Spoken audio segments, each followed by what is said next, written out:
Chaque année, la communauté internationale célèbre le 23 mars la journée de la météorologie.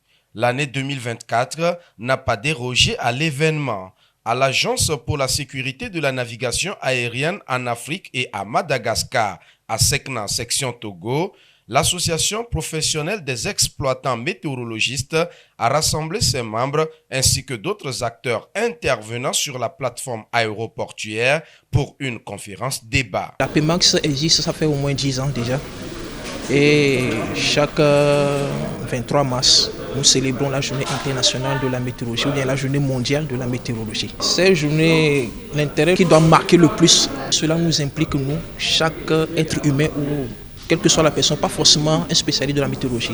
Toute personne est interpellée au cours de cette journée à mener des actions concrètes pour limiter ces effets qui sont en train de détruire notre atmosphère et qui font du mal à tout homme sur la Terre. Parce que quand l'atmosphère se détériore, c'est nous qui sommes impactés.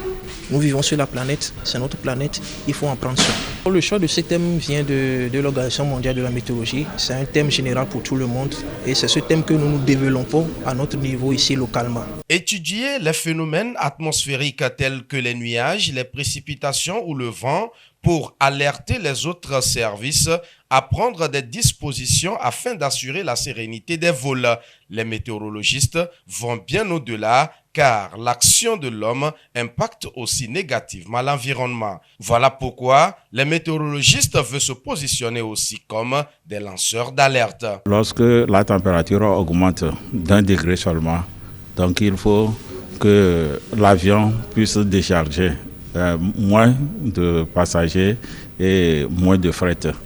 Donc plus la température augmente, plus ça va influencer négativement sur la navigation aérienne. Ce que je voudrais conseiller surtout la population pour pouvoir atténuer les changements climatiques, il faudrait qu'il y ait un changement de comportement. Lorsque nous utilisons par exemple des gaz à effet de serre d'une manière outrance, il y aura donc l'augmentation de la température.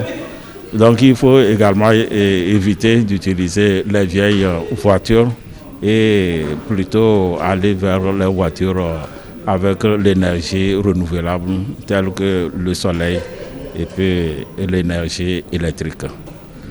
Il faudrait également, surtout ne pas utiliser les feux de brousse, et c'est ça qui peut également contribuer à l'augmentation de la température et ça peut avoir des changements au niveau même des pluies qui va rallonger les saisons sèches et ça peut en ce moment bouleverser donc, la nature d'une manière générale.